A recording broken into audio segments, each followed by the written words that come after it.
നമസ്കാരം. Reporter television ചാനലിന്റെ സുരക്ഷാ ക്ലിയറൻസ് പിൻവലിച്ചെന്ന് കേന്ദ്ര സർക്കാർ. ആഭ്യന്തര മന്ത്രാലയം ഹൈക്കോടതിയിലാണ് ഈ വിവരം ധരിപ്പിച്ചത്. 2020 സ്ഥാപകൻ സാബു എം ജേക്കബിന്റെ ഹർജിയിലാണ് കേന്ദ്രം ഇക്കാര്യം വ്യക്തമാക്കിയത്. ലൈസൻസ് കൈമാറ്റച്ചട്ടം ലംഘിച്ചെന്നാണ് സാബു എം ജേക്കബ് ഹർജിയിൽ ആരോപിച്ചിരുന്നത്. ചാനൽ ലൈസൻസ് ഉടമയുടെ കോടതി വിശദീകരണം തേടി കേസിൽ MV നികേഷ് കുമാറിന് കോടതി നോട്ടീസ് അയച്ചു. റിപ്പോർട്ടർ ടിവിയുടെ ലൈസൻസ് രേഖകൾ ഹാജരാക്കാൻ കേന്ദ്ര സർക്കാരിനോട് ഹൈക്കോടതി നേരത്തെ ആവശ്യപ്പെട്ടിരുന്നു. സാബു എം ജേക്കബ് സമർപ്പിച്ച റിട്ട് ഹർജിയിലാണ് കോടതി നടപടി. ബ്രോഡ്കാസ്റ്റ് ലൈസൻസ് ഇല്ലാതെയാണ് ചാനൽ പ്രവർത്തിക്കുന്നതെന്നാണ് ആരോപണം.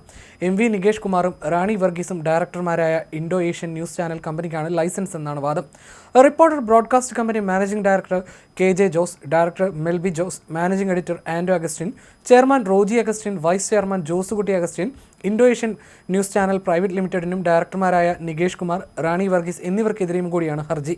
രാജ്യത്തെ സാറ്റലൈറ്റ് ടെലിവിഷൻ ചാനലുകളുടെ അപ്ലിങ്കിംഗ് ഡൗൺലിങ്കിംഗ് ചട്ടങ്ങൾ ലംഘിച്ച് ചാനലിന്റെ ഉടമസ്ഥതയും പ്രവർത്തനവും അനധികൃതമായി നടത്തുന്നുവെന്നാണ് ഹർജിയിലെ പ്രധാന ആരോപണം.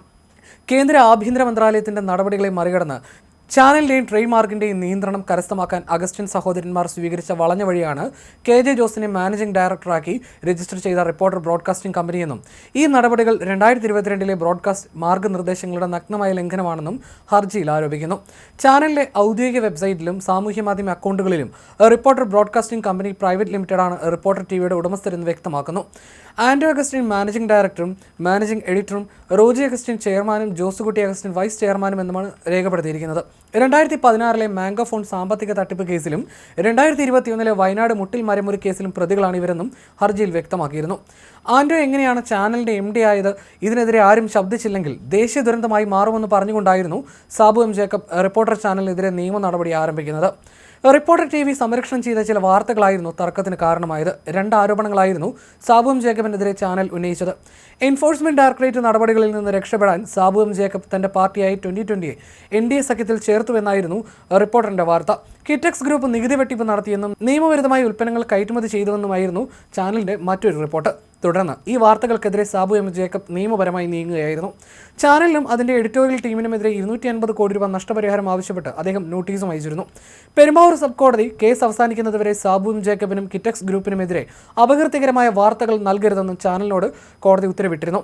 വാർത്തകളിൽ പ്രഥമ ദൃഷ്ട്യാ അപകീർത്തികരമായ പരാമർശങ്ങളുണ്ടെന്ന് കോടതി നിരീക്ഷിക്കുകയും ചെയ്തിരുന്നു.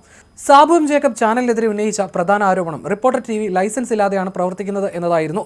സുരക്ഷാ കാരണങ്ങളാൽ ചാനലിന്റെ ലൈസൻസ് അപേക്ഷ കേന്ദ്ര ആഭ്യന്തര മന്ത്രാലയം തള്ളിയെന്നും നിലവിൽ ചാനൽ പ്രവർത്തിക്കുന്നത് ചട്ടങ്ങൾ ലംഘിച്ചാണെന്നും അദ്ദേഹം ആരോപിച്ചിരുന്നു.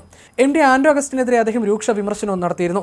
മാസങ്ങളോളം ശിക്ഷ കഴിഞ്ഞ് പുറത്തിറങ്ങി ന്യൂസ് ചാനൽ ഏറ്റെടുത്തു. 1 വർഷം കൊണ്ട് TRP കൂടി. ഒട്ടനവധി കേസുകളുണ്ട്. മരമുറി കേസിൽ ആൻഡോയ്ക്ക് മാനഹാനി ഉണ്ടായത്രേ. അങ്ങനെയുള്ള ഒരാളാണ് കിറ്റക്സിനെ തകർക്കാൻ നോക്കുന്നത്. ഒരു ചാനലിലിരുന്ന് മോശമാക്കാൻ ശ്രമിക്കുകയാണിവർ. പറയുന്നത് വസ്തുതാവിരുദ്ധമായ കാര്യങ്ങളാണെന്നും TV ചാനലിന്റെ ഉടമസ്ഥനായി ഇരുന്ന് ഭൂലോക മണ്ടത്തരം വിളിച്ച് പറയുകയാണ് ആൻഡോ എന്നും സാബു എം ജേക്കബ് വിമർശിച്ചിരുന്നു.